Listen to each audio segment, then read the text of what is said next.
Hello friends, welcome to Susi Rusi. இன்னைக்கு நம்ம பார்க்க போற dish sweet potato gulab jamun.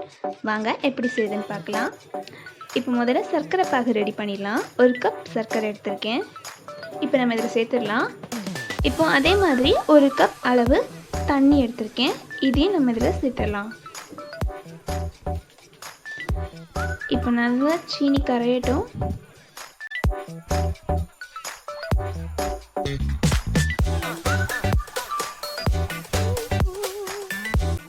பார்த்தீங்கன்னா நல்லா கரைஞ்சிடுச்சு. இப்போ ஒரு 2 ஏலக்காவை நம்ம தட்டி போட்டுக்கலாம் அதில். இப்போ இது நல்லா கொதிக்கட்டுங்க. அந்த சர்க்கரை பாகு கன்சிஸ்டன்சி வரட்டும். இப்போ நமக்கு ரெடி ஆகிடுச்சு. இப்போ ஸ்டவ் ஆஃப் பண்ணிவிட்டு ஒரு 1/2 லெமன் எடுத்திருக்கேன். இதை நம்ம இதை பிழிஞ்சு விட்டுக்கலாம். இப்போ சர்க்கரை பாகு ரெடி ஆகிடுச்சு. இப்போது சர்க்கரைவள்ளி கிழங்கு எடுத்து வச்சுருக்கேன். இது நல்லா வேக வச்சு துருவி வச்சுருக்கேன். பார்த்திங்களா? இப்போ இது கூட ஒரு 20 கிராம் பால் பவுடர் இது சேர்த்துக்கலாம். சர்க்கரைவள்ளி கிழங்குல இந்த மாதிரி ஒரு ஸ்வீட் டிஷ் கூட பண்ணலாங்க. இது பசங்களுக்கு ரொம்ப பிடிக்கும். நீங்கள் வீட்டில் ட்ரை பண்ணி பாருங்கள் மறக்காமல். இப்போ இது கூட ரவை எடுத்துருக்கேங்க. அந்த ரவை வந்து ஒரு 2 டேபிள் ஸ்பூன் அதில் சேர்த்துக்கிறேன்.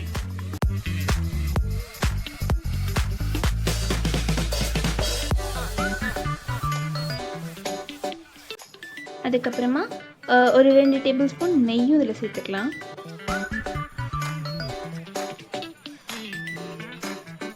நல்லா கொஞ்சம் டேஸ்ட் கொடுக்கும். இப்போ சின்ன டேபிள் ஸ்பூனுக்கு 1/4 டேபிள் ஸ்பூன் பேக்கிங் சோடா சேர்த்துக்கலாம். அதுக்கப்புறமா கொஞ்சமாக உப்பு இதையும் சேர்த்துக்கலாம். இப்போ இது கூட ஒரு 2 டேபிள் ஸ்பூன் பால் சேர்த்து நம்ம வரவிக்கலாம்.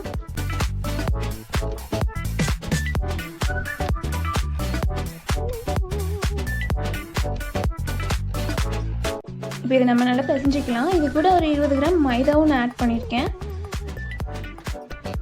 இது நல்லா பிசைஞ்சிக்கோங்க. இதோ இப்போ நம்ம ரெடி பண்ணியாச்சு. கொஞ்சம் நல்லா சாஃப்டாக பிசைஞ்சிக்கலாம். இப்போ 2 டேபிள் ஸ்பூன் நெய் எடுத்துகிட்டு இப்போ இதை நம்ம சின்ன சின்ன பால்ஸாக உருட்டி வைக்க போகிறோம்.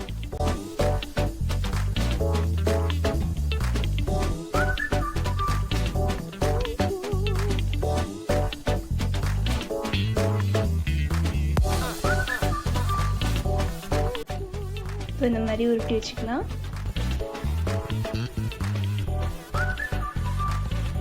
இப்போ எண்ணெய் நல்லா ஹீட் ஆகிடுச்சுங்க. நம்ம எல்லாமே உருட்டிட்டோம். இப்போ இது மீடியம் ஃப்ளேம்லேயே எண்ணெயை வச்சுக்கோங்க. அப்போ தான் வந்து இது உள்ளேயும் நல்லா வெந்து வரும். இல்லைன்னா வெளியில் மட்டும் ப்ரௌன் ஆகிடும், உள்ளே வேகாமல் இருக்கும்.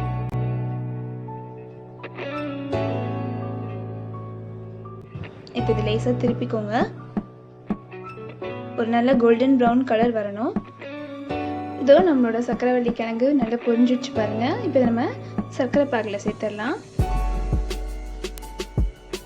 நம்மளோட சுவையான சர்க்கரைவள்ளி கிழங்கு ஜாமுன் ரெடிங்க. இந்த மாதிரி செஞ்சு கொடுத்தீங்கன்னா பசங்களுக்கு ரொம்ப ஹெல்த்தியாக இருக்கும். அதே மாதிரி அவங்க விரும்பி சாப்பிடுவாங்க. டேஸ்டியாகவும் இருக்கும். பார்த்தீங்களா, உள்ளே நல்லா வெந்திருக்கு. இந்த வீடியோ உங்களுக்கு பிடிச்சிருந்தா லைக் பண்ணுங்க, ஷேர் பண்ணுங்க, மறக்காம சுசி ருசிக்கு சப்ஸ்கிரைப் பண்ணுங்க, நோட்டிஃபிகேஷனுக்கு பெல் பட்டன் அமுக்குங்க.